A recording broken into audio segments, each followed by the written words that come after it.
Welcome back to Photoshop CS5 for architecture students. In this next series of videos we're going to cover some basic photomontaging techniques. Now if you go into the resources you should see a file that is called the MIG file. So we're going to open that up there. Now in this image here, what we're going to do is we're going to try and crop out the MIG onto the blue background and get rid of the person's finger holding that MIG up. Okay, now to achieve what we're going to do is we're going to just use a technique. It's probably a little bit long-winded, but we're going to erase this hand using the clone stamp tool.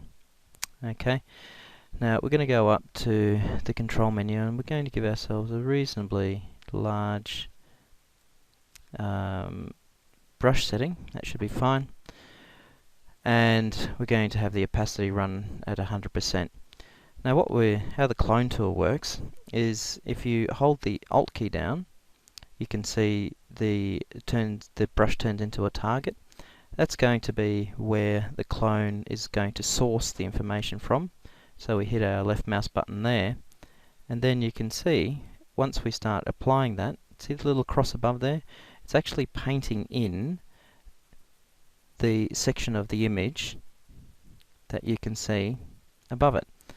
Now we can go through and progressively move and erase and nibble away at the hand through this method.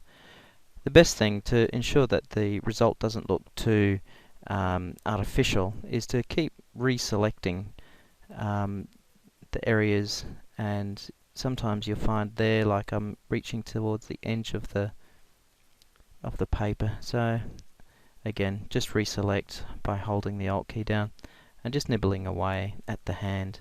Now in doing this it's probably best to sort of work from the top down and also from the bottom up. So if I'm getting rid of the bottom part of the hand, I'll select here, Alt key, and just start nibbling away at it through there.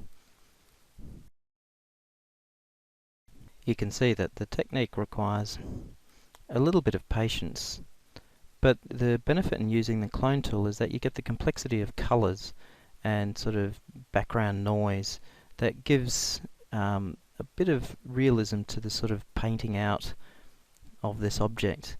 Now I could use just a normal colour fill, but it would just look like a blank colour, whereas in fact the sky has got lots of different subtle shades of blue, and by using the clone tool we can sort of simulate that subtlety.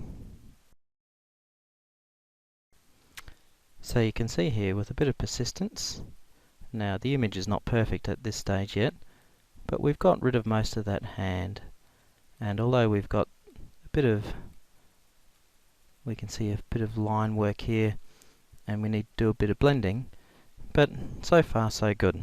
The results are okay for this stage, and in the next video we're going to look at some tools to help improve that a bit more.